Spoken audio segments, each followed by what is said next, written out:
I'm taking over, that's a promise, not a threat. Uppercut season off top, you stop breathing. Yeah, what's good, yo? Welcome to another episode of Real Talk, where as always, if shit's real, we talk about it.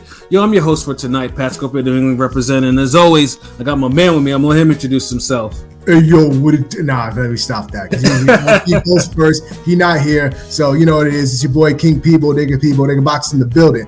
Ring Gang Radio all day. Let's go. We got a fun, exciting night of boxing. Gonna have a lot of shit to talk about. So, I'm ready. We here. Let's get it. Yes, sir, King P. Yo, anyone banned from the bodega this week, bro? No, the bodega's still under construction, but if I find somebody that really pissed me off and that shouldn't be in the bodega, I'll let you know. But for now, I'm chilling.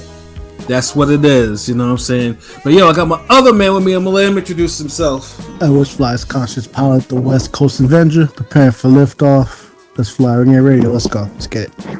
Yes, sir. Conscious Pilot stays elevated above the clouds, you dig? And last but certainly not least, we got a guest tonight. Yo, I'm gonna let him introduce himself. Hey, I'm glad to be on. This is big for me. This is Ezra's from Brunch Box. I gotta tell you, this is the big leagues. I've seen a lot of times where other people will get on, and I thought they deserved it, but I was just like, okay, I feel like I'm getting skipped over a little bit. I've been waiting for this a long time, but you know what I did? I put my head down. I didn't give up. I worked on my craft. When I looked at night and it said your screen time has increased, you're now 16 hours of screen time, I knew that was just me putting the work in necessary. So finally, they got this invite. Let me tell you something, I may not leave. I got to be honest with you. I love Brunch Boxing. We're on Saturday, 8 o'clock. Pacific Standard Time, 11 o'clock Eastern, but it might not leave. I might be joining Ring Gang Radio. I don't know. It might be the Dom Mysterio thing where I just come around and grow my hair out and just really go for it. I'm not sure, but I appreciate you guys having me on. I'm excited to talk some fights.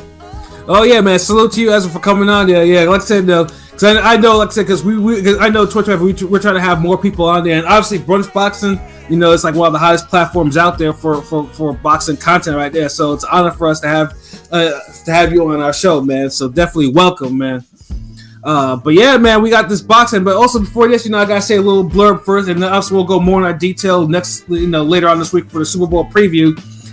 How about the Eagles, baby? I knew you was gonna start off like this. Yeah, of course. You know what I'm saying? Because, like I said, obviously, if you know how, Philadelphia Eagles are my squad or whatever, and we have our football shows and whatnot, and I constantly tell people that Eagles are number one, and usually I don't take no bullshit when they said, shouldn't they lose to? I was like, nah, don't give me that bullshit. Eagles are number one. So yeah, shout out to my squad for ending, and Pete called it too. Called the Commanders they weren't ready for no damn playoff football. Like they got past the 1 and the 3 seed, but the 2 seed got them. You know what I'm saying? So Eagles Chiefs in the rematch, but fuck with us later on this week when we do a Super Bowl preview show. You'll hear some more choice comments stuff. I had to go mention the Eagles, man, because the Eagles are number one, and it was the best game of the whole fucking weekend. I'll say this, Pat.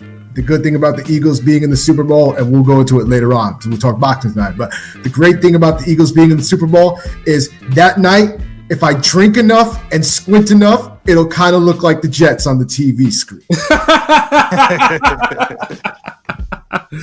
Oh my God, yeah. Like I said, hey man, if I drink enough, man, I might pass out. I mean, there ain't gonna be no squinting. But yeah, I had to mention that though because some of our listeners are Eagles haters, and one of them's not on there yet. But when I see him pop up, he's gonna hear it. But yeah, shout out to playoff football. Eagles Chiefs 2 in 2 weeks, and yeah, Thursday when we do our Super Bowl preview show, yeah, definitely tune in to listen to us talk about that football. But tonight it's about that boxing, baby. So yeah, we're just waiting for Brother Shuttleworth. So we're gonna get into some recaps because I know he really wanted to talk about PBC. Well, so we had some boxing this past weekend, starting on Friday morning. At the butt crack of dawn. You know what I'm saying? We had Naoya Monster Inoue, making another defense of his undisputed title at Super Bantamweight against Ye Joon Kim. The replacement for Sam Goodman, who for some reason has paper for eyelids and could not stop himself from hard sparring and everything like that. So he had to be thrown out of the fight, basically, and he's getting plastic surgery. So we got a a Korean contender, little known Korean contender, who based off what I watched before and some stuff on YouTube, and he was average, although he could punch. So I was hoping that maybe he might be one of those diamond in the rough fighters. It's like, oh, okay, maybe he might make shit hot, like maybe like a Tapalis, although Tapalis has already proven himself to be a fighter of some quality. Yeah, that wasn't the case with Kim. Like, yeah, Kim. Like, I mean, I think the word you want to say to describe it is I think he was too tough for his own good. Like, he thought he could actually take some of Monster's shots, and they were accurate shots, and thinking that they wouldn't affect him. And I'm thinking, okay, this is bravado. And then in the fourth round, turned his lights out with a mean right hand. And that's the thing too with Monster, who's 122 pounds though. His punches have some weight behind it, like they're audibles, like hard audible shots. And dude just crumpled into the ropes. Now, if it was any other fighter like that, I would have been probably disgusted. But like I said, it's Monster, and he does fight more than 3 times. He fights 3 times a year, so it's forgivable. Shout out to Marquise. He had the comments. He said that Inoue jobber went Don Flamenco. Never go flamenco. It's true. Salute Android as well. This feels like Saturday morning meets Sunday night or something like that, or Monday night. Again, Brunch Boxing, Ring Gang Radio collab. Android. But yeah, no. I think Joon Kim's moments where he landed a couple stiff jabs to Monster's face, and that was just that. But all I did was just pretty much make him mad, and it was just delaying the inevitable. So, but like I said, I mean, if it was any other fighter, I would have probably been more disgusted. But I'm like, hey, I mean, Monster's gonna fight at least 2 more times this year, so it is what it is. Ezra, what did you think about Monster's fight and performance? I mean, listen. I give Joon Kim some credit because he won 1 round past what I thought he'd do. Right, I thought he could have stopped in the first 3. He won 4. Congratulations to him. I guess I gotta say there's a little bit of criticism to me of Inoue because I don't know what he's still doing at 122. I don't know what you're doing waiting for Sam Goodman. Sam Goodman is no one to force anyone to wait for. Sam Goodman, remember, it wasn't just the cuts that delayed this. When the fight was talked about and said, let's make this happen, Goodman said, you're going to wait for me. And I'm not ready for this fight. And Inoue did that. Inoue's the A side. Inoue just said, hey, you missed your chance. You ain't never getting it again. And I'm going to go to 126. But we're staying at 122. And I think that this year, although he's going to fight a few times, it's not going to be too interesting to me. I mean, Picasso, Goodman, and MJ, to me, that's okay. But I think it's already been done here in this weight class. I think he's already solved it. At 126 is a lot more interesting. And I know it's a late replacement. But they want, well, to me, the safest choice as a late replacement. I mean, the absolute safest choice. I know you say you saw some of his training. When I saw the training tapes, I couldn't tell which one was the fighter. Honestly, he was training with kids in the background, and I was like, well, which one is he? Is he going to pop up in this video? I didn't realize I was looking right at him. This guy, to me, was he did not belong in the ring with Inoue. Like I said, I get a late replacement, but it was the safest choice. I think 122 is now becoming a safe choice for Inoue, and I think that we need to move on to 126. I feel like we're wasting parts of his career now at this point. And truthfully, no, I think he's priced. The wild card at 122 is Nakatani moving up, and that's probably because that would be a 122 fight, and I have a feeling that maybe that might be the case because I agree with you. Yeah, Sam. Although I think Sam Goodman is a good fighter, but he's clearly been on some. I want to fight, but not really. He's been pussyfooting. Let's be real. He's been pussyfooting. Yeah, and that's just making me say, like, come on, like, next or whatever. Like, I think he's probably more waiting until when Monster wants to give up those belts, and then he wants to win it on some vacant title shit. Yeah, he don't want to get his biggest payday though. I don't get it. I mean, he must have no confidence in himself at all. No, he don't want the biggest payday. Yeah. It's hard because he doesn't have the type of power to bother him. He's not necessarily. I mean, he's a decent boxer, but he's not monster level boxer. Like, and I think he probably cherishes his 0 a little bit too much. Yeah, he probably wants to keep his 0. He doesn't want to. Yeah, so I mean, it's really a shame too, because I mean, especially since Goodman actually put in the type of work to get himself to a title shot. But yeah, at this point, I'm over it. And then Picasso again, a decent fighter, and at least with Monster, like at least there's clarity on where his next fights are going to be. I mean, they said after the fight he's gonna fight in Vegas, he's gonna fight in Saudi Arabia because he signed the contract with His Excellency. So most likely Picasso's next in Vegas, And I actually like that. I like that transparency.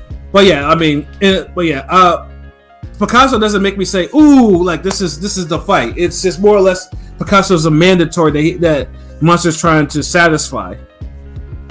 And the biggest appeal of Monster has always been fighting the opponents that have like a rep behind them, like they've never been stopped before. Like they're like, I wouldn't say they're world based, but they're like known people in their divisions that are hard to beat. Like something like a Fulton or something like that. Or yeah, I mean, Picasso's not really a worthy challenger, to be honest. I mean, they'll hype it up, but Picasso hasn't done anything. I know he's a mandatory, but he hasn't. Yeah, he's a mandatory, and Monster just wants to. And I get it, but it's like, basically, because Monster is one thing.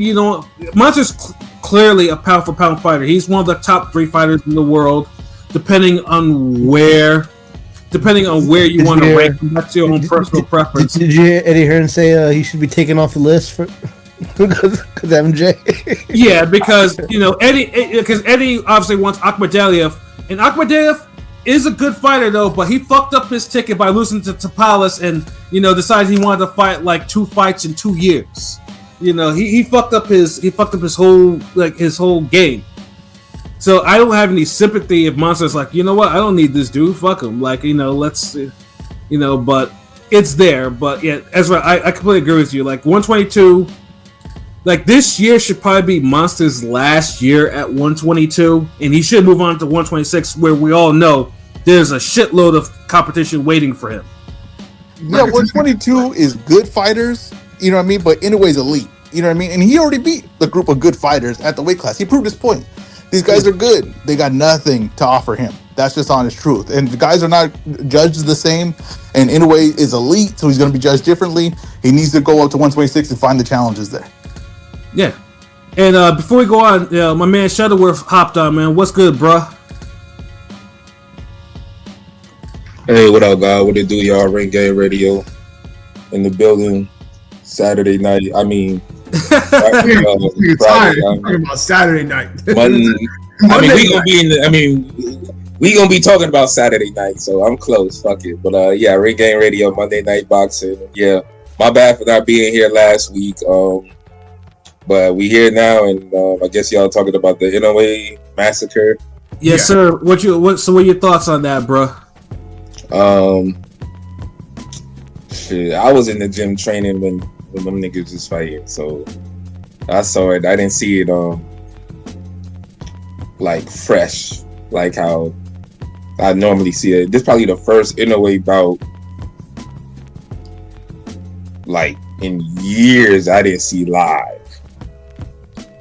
Like you'd have to almost go to the goddamn when this nigga was on Roman Gonzalez undercards and shit, now that I think, this is the first Inoue fight I didn't see. So, but yeah, when I saw the playback, I thought he looked good. He looked a little anxious, like eager. He was whiffing some damn bombs, but he would have killed that dude if he landed them. But then he did land some. So yeah, he did. I mean, I don't know either. Like, it probably took him some time to kind of warm up or whatever, because, dude. I mean, obviously he was supposed to fight in December, and then he had to kind of make weight again and all that other stuff that comes with cancellations. So I guess he was, I guess he was a little bit more patient. But like I said, he got him out of there in 4, though. I mean, I was thinking it was gonna be, because I said on the when I went live last week, I said like, he should get him out of there in 3. If it takes longer than 3, it's like but it was one of those. Okay, it wasn't 3, but it was 4, so I'm good. Like he did what he had to do. And the last round was the most competitive. That's the craziest part. Like he was whooping dude, and dude was, anytime the dude Kim got off any type of shots, it was because Inoue allowed it. Yeah.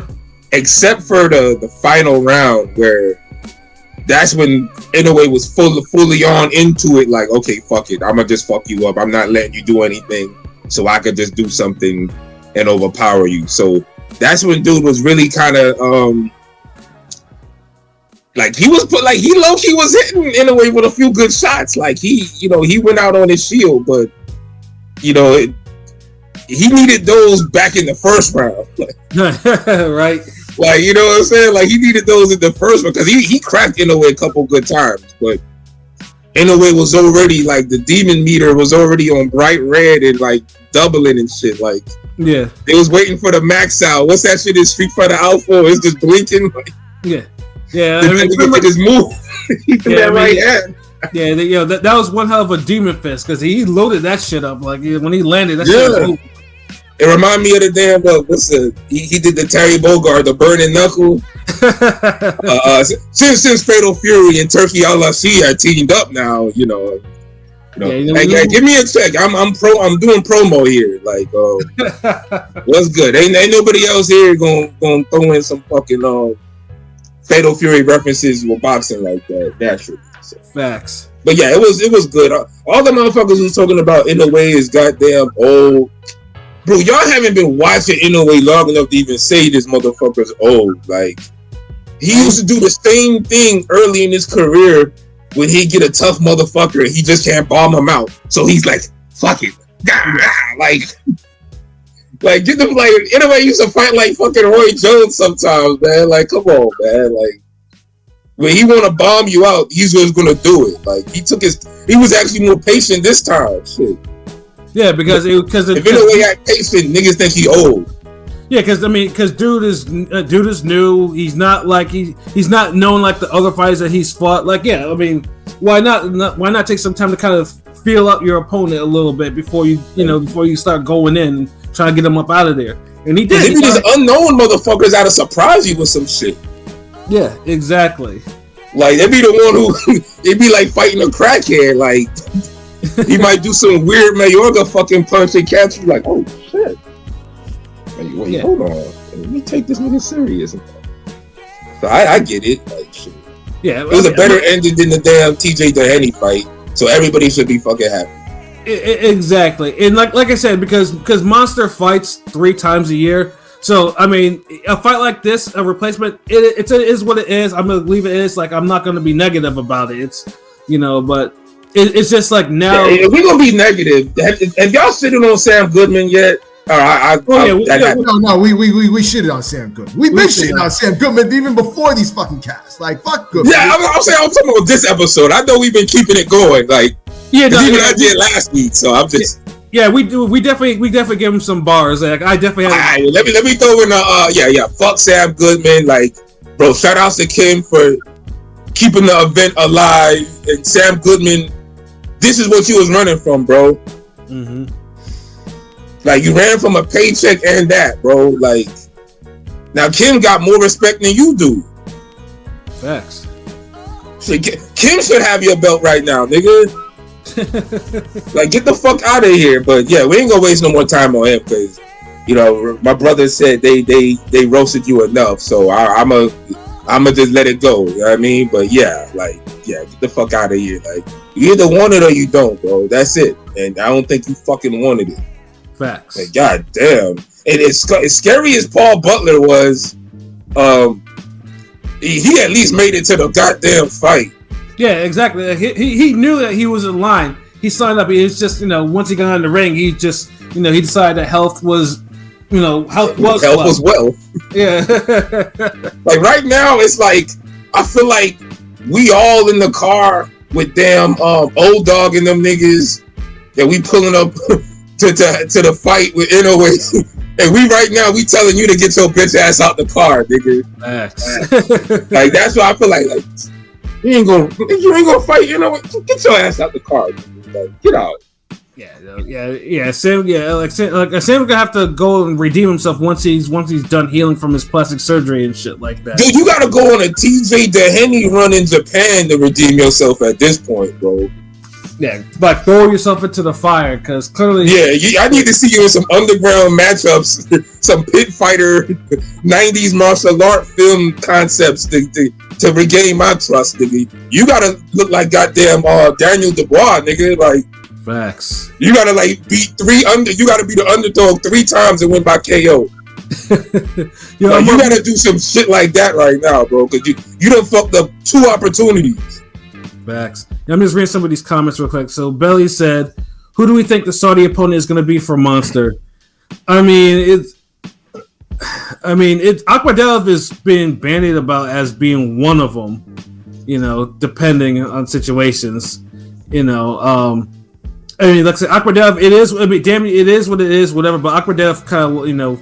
It's just more like he's just chasing the money without really wanting to rebuild. Like he'd even run it back with to Palace, like he should, you know. But you know, I mean, I would say I point to him getting that, and then Earn with Hearn, like hello Ring Gang, been a long time. Yeah, no, you've been missing for a minute. And then he says, Captain, can you not enable Android Dude on Twitter? I feel he needs to keep away from boxing for his mental health, and you guys not helping. God damn, like y'all the hate the unwarranted hate Android get for just being like one of the most objective and knowledgeable fucking boxing Twitter people is like just astounds me. But Android does get a lot of glad to have you back, Hearn. But Android does get a lot of unwarranted criticism. He does like oh my god, like it's just been. I've tried to get him on the podcast. He knows it. Like this ain't no secret or nothing. Like it's just timing conflict and just life and shit. But to Earn with Hearn, I got no problem with him at 3. You know, of course not. No. Yeah, let's see, gang. Does anyone whose best wins are Donaire, Fulton, and Manny Rodriguez deserve to be in the pound for pound top 5? Yes. We're not going to question. We're not going to question that. We're not going to question Inoue's place in the top 5. He top 3. Like, there's no way that you can't see him and see he's one of the best fighters in the world, and he's been dominating guys. So what do we do? Well, Ezra, you do. If Usyk would have knocked out Tyson Fury, he'd be number 1. But man, like this pound for pound list, man, we got to go back to the Roy Jones criteria. Like you got to be like the best, but you got to be putting on shows and knocking motherfuckers out, yo. Yo, Ezra, do you where do you see Monster in pound for pound sense? Like, do you keep him like in the top 3 at least? Yeah, he's top 3 for sure. He's 1 or 2. You know what I mean? So I got him number 2. I know Usyk's heavyweight. We look kind of weird at heavyweights, but I'm just gonna have him at number 1. He's done the work at cruiserweight. He's done the work at heavyweight now.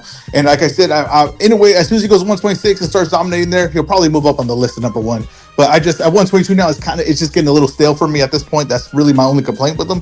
But it's not even debatable if Inoue's top 3 pound for pound, to my opinion. Like, yeah, that's basically eliminates yourself from the conversation if you move him from the top 3. Yeah, exactly. Like, I mean, if you're not Usyk or you're not Crawford, you're not really in that conversation. Or better be if you're not in that conversation of where Monster is right now in his status. Like, you're not. And better be crazy how all 4 are like totally different boxing styles. Facts. And background. That's crazy. Like boxing's international, people. Yeah, exactly. So, but like I said, we take the Monster fight. I mean, oh, go ahead. What happened? Oh. No, I thought Pilot was saying something, but no, I mean, but like I said, I mean, Monster fighting like because he fights frequently, and I like watching him fight. We all like watching him fight, though. But yeah, it's just like 122 is getting to the point where he's not outgrowing it, but yeah, like the opponents are not getting. I mean, he outgrew the competition. That's what it is. Yeah, I mean, unless Nakatani moves up to 122 this year. Like, honestly, if he doesn't, then yeah. Just rush and make that fucking fight, though. Like, real talk. Yeah. Because you only really got this window. Yeah, that's a legit super fight at 122, if that happens. You know, but yeah, if he doesn't make it this year, then yeah, you might as well just go to featherweight and pick up a belt there, I'm pretty sure Bob will have you beat up on one of his featherweight champions. Whatever, so. Hold on, let me answer some of them round one's questions because he going all in. Pause. How much pay-per-view buys will Benavidez Morel do? Ask Pilot and King P because that's going to be the poll topic for tomorrow. Yeah. Wink, wink. I think it does $500K because it's the beginning of the year. It's anticipated. Benavidez seems like he's like reached that semi-casual realm of relevancy in the sport. So I think when he's a guy who's matched up with a good opponent, he's like anybody, he'll be like 350. Like I think like Tank and Canelo, everybody else. But when you put these guys against solid ops that especially have a name and the lead up has been good, these niggas been going at it. I say $500K. That'd be in the range. That'd be great numbers for the sport and for Benavidez. Inoue versus Nick Ball, who y'all got? That's a damn good fight. Of course, I got Inoue, but that might be Inoue by decision though. No, I mean Nick Ball's been getting busted up, but the people that's busting up, they're not finishing him. So it's like, I think naturally bigger dudes too, though. Yeah, Nick. Everyone's bigger than Nick Ball. Nick is like 5'3". Yeah, but the thing is, it's like Nick Ball is damn, like dense, stocky. He's like Canelo. Like Canelo's literally like just 4 inches taller than him, and he's still short. Yeah, but he's stocky. Why you did like somebody Canelo's height and without his muscular density could not be fighting no fucking Kovalev. No, not at all. Ain't no fucking way. Yeah. So yeah, like cause this thing when you punching a heavier person, it's a different effect. But if you're a sharp puncher, I think you don't have nothing to worry about in there. You might have to punch him a few more times. But Inoue is such a sharp puncher and a concussively sharp puncher. Damn, that's almost like a tongue twister. Yeah, it's like I always say, like it's like Inoue, like a lot of guys are at that level, are like great batters at bat, right? And if you let them see the fastball too many times, they're going to start hitting it. And that's kind of what Ball's going to do. He's going to give him the fastball over and over again. And eventually it's just going to be lined up for him, right? Like it's just going to line up for him. I think that the benefits Ball too is he fights taller guys. But anyway, he's going to be a lot more on the smaller side. So like I think that'll also line up with him getting hit with a lot more shots and clean on the inside. So yeah, I think that'd be a tough matchup for Ball. If he fights the way he normally does, but adjust to somebody smaller, it could work for him. But a lot of guys who swarm and they're used to swarming guys bigger than them, they have a hard time adjusting to swarming somebody smaller. Yeah. Because you don't really swarm somebody smaller than you. Yeah, and you're used to getting under them. And then if you can't get under them, you're just coming straight forward at them. And then at that point, it eliminates kind of like your whole game. You're like, okay, well, then this guy just catching me coming in. When usually it doesn't take me much to get under everyone. I'm getting under them. I have all the leverage. So yeah, that'll be interesting. That'd be an interesting fight. But let me tell you something. Yeah. Ball's saying that he's the A side in that. I mean, like I said, I don't know who these guys are. He's not. I don't know who these guys are saying this, but let me tell you something. I don't know what pay-per-views he's sold. I don't know what houses he's filled, but I know Inoue's got a track record to do it. So I just think that's pretty crazy to say. Yeah, Nick. I mean, I can expect that coming more from a guy like Lee Wood, who's had some real big standout moments, and even then, as a Lee Wood fan, I wouldn't say he's the A side, but I could expect him saying that more so than Ball. Yeah, Lee Wood has sold tickets. You're right about that. Ball has always been an undercard tickets guy. And has like classic fucking moments. He done been the underdog several times and won. Like he got way more to say than fucking damn Nick Ball. Like yeah, I mean Nick Ball has all the respect in the world. Like I mean, I said, and that's shitting on Nick Ball, but I mean. Because I think it's a good fight. I think it's a tough fight for him in a way, but it's more how Nick Ball presents himself in that fight. Like how Ezra was saying, like if Nick Ball not really no damn Frazier with the damn head moving and bobbing. He kind of just Yeah, gets to you. And I feel like if you're gonna have that style, you gotta really be against Inoue. Like if you're trying to swarm Inoue, you can't swarm Inoue by not bobbing and weaving unless you're like got Pacquiao footwork where you could just jump in and blah. Like nah, or like Bivol, like the steady in and out boxing shit. But nah, but that's still a good fucking fight though. And then Round says Espinoza versus Inoue, and that would be an interesting fight. Wait, hold on. The Espinoza and the just beat Nabesi Ramirez. Yeah. God damn, that's a good fight. But I think that might be easier for Inoue than the damn than the Nick Ball fight. How you figure? Because I think Nick, because this is the thing. Espinoza, I feel like he's too frail for Inoue. Like Inoue might punch a fucking hole through this dude. I feel like Nick Ball is denser. Like I feel like he could take the punishment more, and he'd be able because Nick Ball's already so used to tough fucking fights, and he already has like a work rate. If he has the right strategy against Inoue, I could see that as like a damn like okay, yeah, he could really give Inoue some problems. But Espinoza, he's kind of just your straight up and down boxer, like boxer puncher, like nothing really. The intangibles make him more special than what his game is. Yeah, I mean, he doesn't necessarily use his height all that much, you know, like, and he should. But he does use his reach. He uses his reach, which is crazy. Yeah, like to use your reach, but not really your height is crazy. Yeah. But I think that's more him being such a puncher because remember he's throwing he's throwing uppercuts with both hands, hooks. I just feel like because when Inoue get in his defensive bag, Inoue got like elite defense. Right. If he do what Robisi was doing and just don't get stupid, I think he would beat the shit out of Espinoza. Espinoza's there to get hit too. Like, yeah. I mean, he's tough, but yeah, I can see it. But then also, Espinoza is like neck is a lot bigger than Inoue. So it's like it'd be either he'd be big and taking an ass whooping, or just like, or he'd be able to muscle Inoue around. The way he was taking Ramirez punches, I'm kind of 50-50 on how well he'll take his punches or can still muscle dude around. Because Inoue punches like. That's peak level punching, man. Like, yeah, and that's from every hand. Like, every punch is thrown fundamentally, technically perfect and hard as fuck. Like, with speed and all of that shit. Like, matter of fact, you know, have Nick Ball and Espinoza fight, and the winner get Inoue. Shit. Hold on. That's my dream matchup.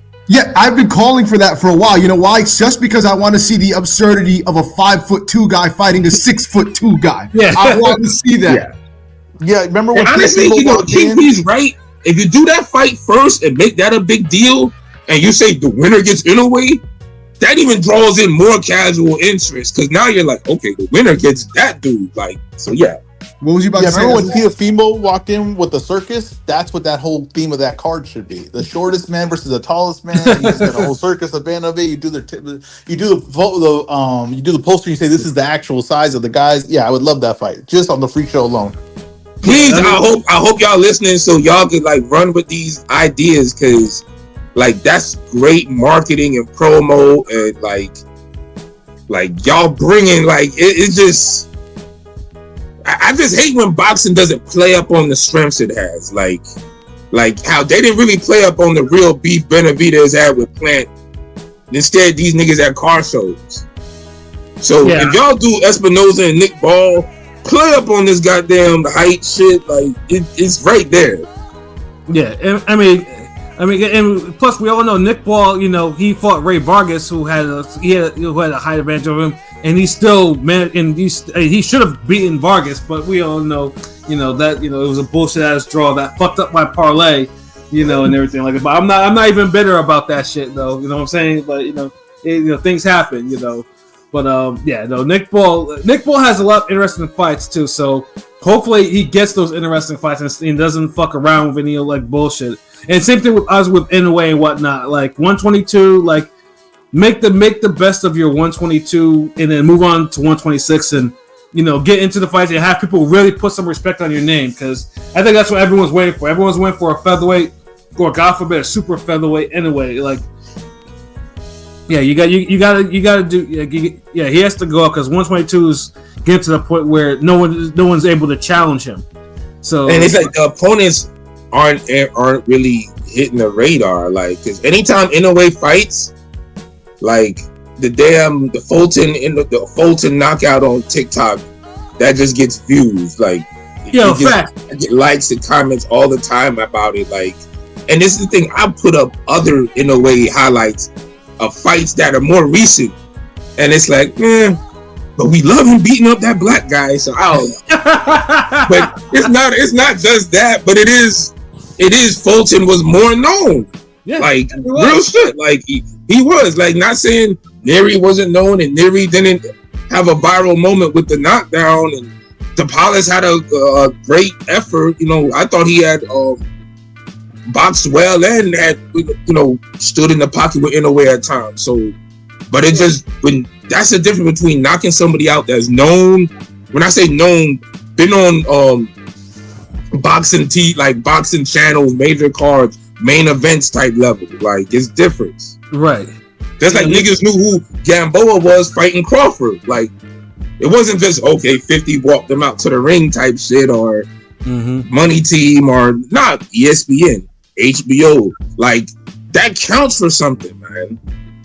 No, absolutely, yeah. Because I mean, even with Donaire, I mean, obviously Donaire is a whole legend, and I mean, obviously, the first fight is an all-time classic, and the second one is an incredibly brutal knockout, of someone who was so great. So it's like, but yeah, it's that Fulton though. Every single time that Monster fights, Top Rank it has like 10 to 20 fucking clips of Fulton getting KO, but puts out some more. This time it's from above view. Here you see Fulton's arm drop, and he absorbs that right hand that makes his hand look like fucking. It's literally, it's Inoue's Jamal Charlo, what's his name? J-Rock. Yeah, J-Rock knockout. Yeah, to the point where like Jamal Charlo moved up to 160, and they're still showing the highlights of that knockout at 154. I'm like, bro, never stop playing that. Yeah. Bro, I feel like if they're doing any type of ceremony for Jamal Charlo, they're gonna have that highlight. It's to the point I feel like if like J-Rock, that would be his highlight too now.